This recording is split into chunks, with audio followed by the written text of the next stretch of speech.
C'est un match où si on perd, personne ne nous en voudra d'avoir perdu. Et si on venait un jour à faire un résultat, ne serait-ce qu'un nul, ce sera un superbe exploit. Donc c'est pas un match qui comptablement, on va dire, nous fait perdre des points. Par contre, c'est un match qui, si on n'est pas dans le bon état d'esprit, si on le prend comme un match de bonus ou de gala, ça peut être rapidement un match galère où on prend beaucoup de buts, qui peut jouer sur la confiance, qui peut jouer sur le mental. Là, voilà, on a vu des vertus quand même de solidarité qui ont été intéressantes dans l'équipe, malgré le score. On n'a pas eu des enchaînements de buts comme Lyon sait le faire aussi par moment sur des périodes très courtes. Donc ça, c'était important. Voilà, on a fait ce qu'on pouvait faire face à une telle équipe. Bon Sébastien, un match que tu as abordé de manière très défensive. Donc contre Lyon, on va dire que c'est compliqué de faire autre chose, même si on a eu deux très belles occasions aujourd'hui, même aussi une situation dangereuse en première mi-temps. C'est ça, de toute manière, on a essayé plusieurs options contre Lyon. Ça fait 4 ans que je suis en D1 et je les ai joués beaucoup de fois entre le championnat et la Coupe de France. Et malheureusement, aujourd'hui, c'est un peu triste à dire, mais il reste que l'option défensive pour essayer d'en prendre le moins possible, laisser le minimum d'espace dans le dos, serrer les intervalles et avoir le minimum d'espace entre les lignes parce qu'elles savent très bien les utiliser. C'est des matchs qui sont très compliqués parce qu'on a très peu le ballon, donc il faut savoir aussi l'utiliser quand on l'a. On a eu une ou deux opportunités en première mi-temps qu'on n'a pas concrétisées, de toute façon ça n'aurait pas changé le résultat final ou la physionomie du match, mais ça aurait peut-être pu valoriser les efforts qui ont été faits durant cette rencontre. C'est ce qui est ressorti de ce match, c'est beaucoup de combativité, de la solidarité aussi surtout. On a vu beaucoup de couverture. C'est ce que tu leur as demandé avant le match contre Rodez d'être des guerrières, c'est ce qu'elles ont été aujourd'hui. Un très gros match des 11 et des 3 qui sont rentrés. Ouais, tout le monde a été au niveau. C'est vrai qu'il y a eu beaucoup de communication et de solidarité par rapport à ce qu'on avait demandé de faire sur la ligne de 5. Et c'est vrai que dans ce genre de match, on attend aussi de développer certaines valeurs, certaines rigueurs tactiques, une certaine discipline qui doit nous servir aussi pour les rencontres à venir parce qu'on a des matchs qui sont compliqués là, qui vont s'enchaîner et je pense qu'il faut être à la hauteur de ces rencontres. Et un match comme aujourd'hui doit nous servir, même si le résultat n'est pas là, doit nous servir dans les matchs qui vont venir. Tactiquement, comment tu as travaillé ce match cette semaine? Donc tu as parlé de cette ligne de 5 derrière. On va dire en position offensive, on a vu une alternance avec Siga, Tandia, des fois devant, pardon, Anna aussi, Clérac. Pamela, Babinga, Anaïs Dumont aussi. Voilà, c'était dire en alternance que certaines sont portées vers l'avant. C'est ça, c'est-à-dire que l'idée c'était une ligne de 5 derrière, après il y avait 3 milieux axes et 2 joueuses côté qui revenaient en fait dans la ligne de 3 pour former en fait 2 lignes de 5 sur l'aspect défensif et qui se projetaient vers l'avant, c'est-à-dire Pamela et Anaïs pour essayer de jouer dans le dos des latérales lyonnaises qui jouent plutôt très haut pour lorsqu'on sortait le ballon essayer de trouver cette profondeur et essayer de jouer ces contres-là. Et puis sur l'aspect défensif, de toute manière laisser une fille toute seule qui fait l'essuie-glace au milieu de 4, qui se carbonise et ça sert à rien, donc passer plutôt 2 lignes de 5 qui allaient coulisser ensemble, qui permettaient de réduire les espaces entre les lignes et les intervalles entre les joueuses pour que quand elles coulissent, elles aient le minimum d'espace à devoir réaliser pour essayer de glisser facilement et de minimiser les efforts qui sont déjà très durs dans ce genre de match. Après notre côté droit a un peu souffert avec une Amel Majri qui a mis le feu durant tout le match. Ça a été compliqué au début qui viennent beaucoup de ce côté. Oui, mais c'est sûr que de toute façon il y a beaucoup de qualité en face à tous les postes, donc on le savait. Ça permet aussi, nous on avait Clémentine Canon qui a débuté ce match côté droit, donc de donner aussi de l'expérience à des joueuses qui débutent en senior, même si elle est U20 mais elle a encore peu d'expérience au niveau de la D1. Donc on apprend aussi dans ce genre de match, c'est le rôle d'un club comme le nôtre qui est un club formateur, de donner aussi de l'expérience à travers ce genre de rencontre. Clémentine Canon, Camille Collin qui est entrée en jeu aussi, tu as fait décaler donc Awa Sissoko au poste de latéral droite, elle qui avait commencé avec ce droit. Oui, après c'est vrai que ça commençait à être compliqué aussi physiquement pour Clémentine, donc le changement de Camille qui est plutôt elle une axe pure se prêtait plus à décaler Awa qui a l'habitude de jouer à droite avec nous. Et puis voilà, après Cathy qui revenait aussi d'une longue blessure, qui a joué 60 aujourd'hui. Voilà, il faut aussi gérer par rapport à les retours de blessures, les temps de jeu, et puis pas non plus trop solliciter les organismes de celles qui peuvent avoir des petits bobos, parce que comme je disais, on a des gros matchs qui arrivent. C'est pour ça qu'on avait laissé au repos aussi Laura Bourgoin ce week-end, que Jolie n'était encore pas dans le groupe. voilà, il faut savoir préserver parce qu'on a des grosses échéances. Donc Laura, c'était un choix pour la préserver, elle n'avait pas quelques petits bobos qui traînaient? Elle avait un petit bobo à la cheville, mais on aurait pu, si vraiment on souhaitait, la prendre. Maintenant, la prendre pour certainement pas la faire rentrer, ou la faire rentrer et prendre le risque qu'elle se blesse plus et d'avoir 2-3 semaines d'indisponibilité, c'est idiot.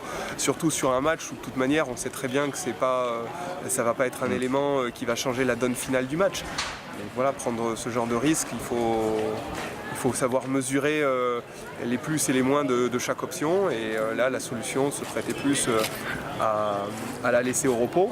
Mais c'est quelque chose qu'on a fait aussi en adéquation avec elle, après avoir eu une discussion. Et voilà, elle était plutôt de cet avis-là aussi. Mais même si ce 4-0 c'est une défaite, ça a quand même donné beaucoup de confiance au groupe, qui a montré qu'il y avait déjà un bon collectif en place. Je reviens dessus, mais des filles qui ont été solidaires vraiment tout le match, qui se sont données les unes pour les autres, et ça a vraiment transpiré de ce match côté Soyaux. C'est sûr, voilà, maintenant il faut pas le faire une fois, il faut justement que ces valeurs nous servent pour les matchs à venir, parce que l'avoir fait aujourd'hui c'est très bien, c'est ce qu'on attendait, et on avait dit avant le match qu'on les attendrait sur ce plan mental, sur cette combativité, sur cette solidarité, mais tout ce qui doit nous servir dans ce genre de match, c'est pour être plus performant sur les matchs suivants. Et juste un match suivant, c'est le PSG, c'est encore une autre montagne. Alors montagne peut-être, enfin pas peut-être, sûrement moindre que par rapport à l'OL, mais ça reste encore un sommet assez important de cette D1. On voit aujourd'hui que Montpellier a perdu contre Bordeaux chez lui, donc on sait que maintenant cette D1 ça se resserre et que l'exploit maintenant est de plus en plus possible. Tout à fait, après Paris, il ne faut pas minimiser cette équipe. On sait que sur le dernier match de Coupe de France saison dernière, ils ont réussi à battre Lyon. Ils les avaient tenus aussi en match de championnat à 0-0. C'est une équipe qui a énormément de qualité. Plus que nous encore, je pense, individuellement, il faut être honnête. Mais voilà, sur un match, tout est possible. Et si on sait retrouver ces choses qu'on sait faire, tant sur le plan tactique et mental, on a aussi de la qualité dans notre effectif pour essayer de les embêter. En tout cas, c'est ce qu'on essaiera de faire la semaine prochaine. Merci beaucoup Sébastien. Merci, et rendez-vous samedi prochain. Rendez-vous samedi. Numéro 23, tu es entré en jeu. Comment tu as jugé ton entrée? C'est vrai que c'était compliqué forcément contre Lyon, on connaît l'ogre et tu viens de Lyon, donc tu connais encore mieux que quiconque cette équipe. Oui, c'est toujours compliqué d'entrer dans un match comme ça, surtout quand on est mené par 3 buts d'écart. Sig. Pardon. Le but de faire entrer les joueurs fraîches, c'est pour aussi apporter cette solidité défensive qu'il faut garder tout au long du match, et c'est ce qui est le plus compliqué. Contre Lyon, le but en général, c'est de serrer, et puis ça peut faire la différence en fin de saison. C'est ça, c'est de serrer au maximum, et puis d'en prendre le moins pour jouer aussi goal average, parce que tous les buts sont importants dans ce championnat. Comment on joue un champion d'Europe en général, c'est dans la tête avant le match, avant de débuter, on est un peu... C'est surtout mental et pas lâcher, surtout pas lâcher, et pas au premier but se découvrir et dire que c'est fini, toujours continuer à jouer et avoir l'opportunité quand on l'a de pouvoir marquer, comme on a failli marquer. Oui. On avait une occasion, on aurait pu la mettre dedans. Même deux, Pamela et Anna, première mi-temps, et Pamela en deuxième. C'est ça, 2 occasions, c'est là qu'il faut les mettre. À 2-0 à la pause, finalement, c'est bien. On dit que c'est bien. C'est bien, voilà, c'est bien, même si on perd, mais c'est toujours flatteur de ne pas en prendre 10 contre nous. Et là, vous allez jouer l'OL, la semaine prochaine, ce sera le PSG. Ouais, on enchaîne 2 gros matchs, mais j'espère faire un bon résultat aussi contre le PSG. Okay. Toi, au niveau personnel, comment ça se passe dans ce nouveau club qui est les Soyaux? Je me sens très bien ici, le club est bien, les filles sont sympas et l'effectif est bon, donc je pense qu'on a tout pour faire une bonne saison. Et dernière petite note pour l'humour, ça va la conduite? Tu t'es pas trop fait chambrer depuis le reportage sur Canal? Un peu chambré, je pensais que ça allait être coupé, mais elle n'a pas coupé, donc c'est pas grave. Ah ouais, Sissoko n'a pas été très gentille. Non, elle aime bien chambrer, Awa.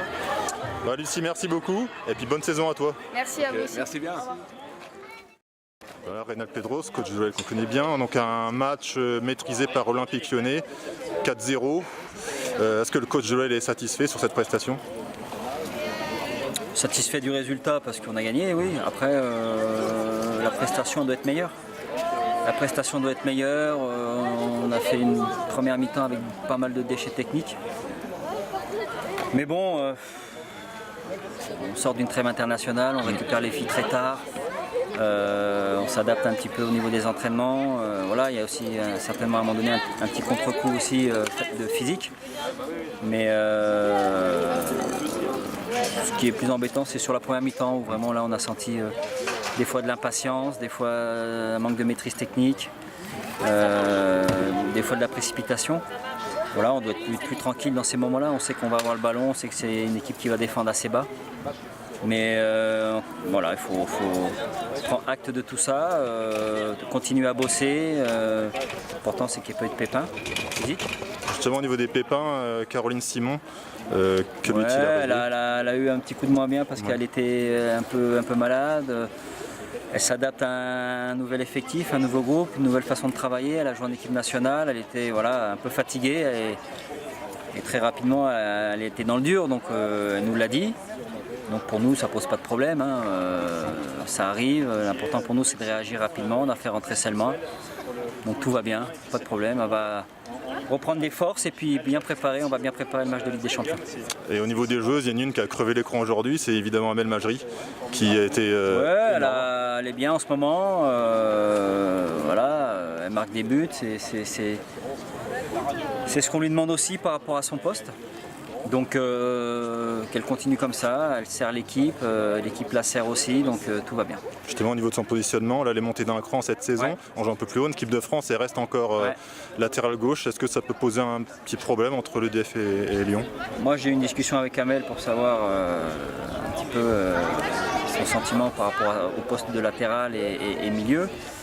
Elle m'a dit très clairement qu'elle préférait jouer au milieu, moi je la préfère au milieu aussi. C'est pour ça qu'on a pris Caroline. Voilà, tout simplement, l'équipe de France c'est autre chose, chacun fait ses choix. En tout cas, je sais qu'elle est très performante milieu gauche. Donc chez nous, elle jouera la plupart du temps milieu gauche. Merci beaucoup Reynald, bravo pour la nomination dans les 3 meilleurs coachs de la saison passée. Et puis en souhaitant à l'OL de remporter la Ligue des Champions. Et puis aussi le championnat de France et la Coupe de France à regagner. Merci. Merci à vous.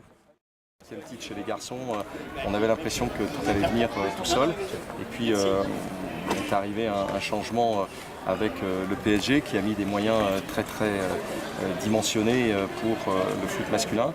Donc il faut se prémunir, il faut rester attentif, en veille concurrentielle en permanence, parce que ce qui est arrivé chez les garçons peut arriver chez les filles, même si je pense que la fédération aura la sagesse de réguler pour éviter tout ce qu'on a connu ces dernières saisons.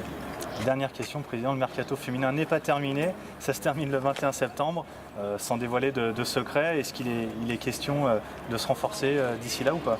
Oui, on a cherché à le faire. Bon, pour le moment, on n'a pas abouti parce que c'est une opération extrêmement difficile. Il y en a même deux. Bon, je pense qu'il y en a une qui ne marchera pas parce que ce sont des internationales qui jouent actuellement aux États-Unis. Donc, c'est toujours compliqué de jongler entre le championnat américain. Bon, ce sont des joueuses qui font pour certaines les playoffs. Donc voilà, donc il n'y a rien de fait. Si on peut faire, on fera.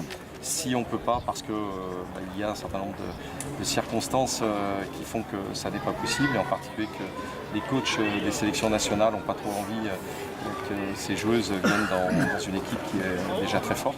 Eh bien, on fera différemment, on restera. Et on a vu ce soir avec l'entrée d'Emeline, l'entrée de Bachak, on avait véritablement beaucoup de jeunes joueuses talentueuses.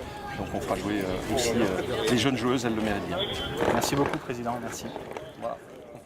Monsieur Wallace, juste pour finir rapidement, pour revenir au fil, un petit mot sur l'ASJ Soyeux-Charentes. Quel rapport vous avez avec ce club et comment vous avez trouvé l'équipe aujourd'hui?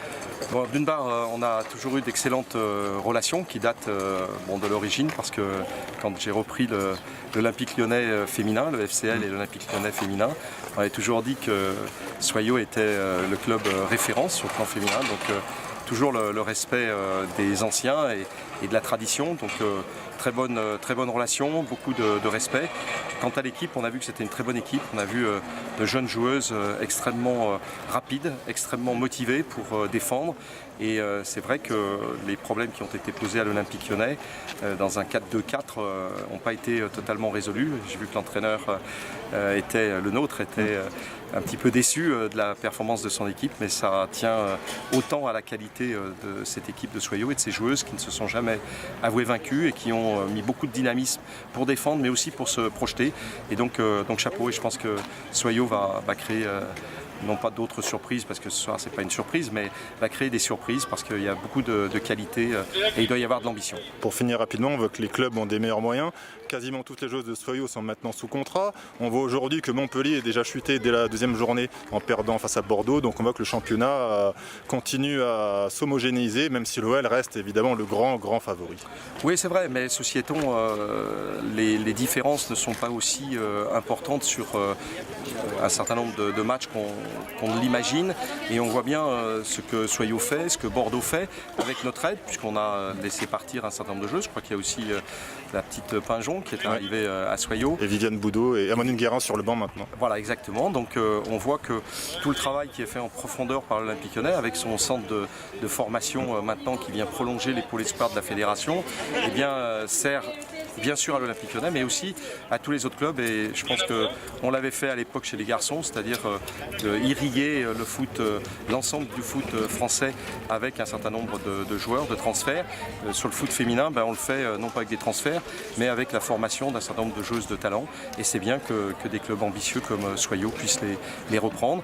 Et vous avez raison de dire qu'il y a une certaine homogénéité. Moi j'ai vu un très bon match. Encore une fois, Soyaux a démontré des qualités extrêmement importantes.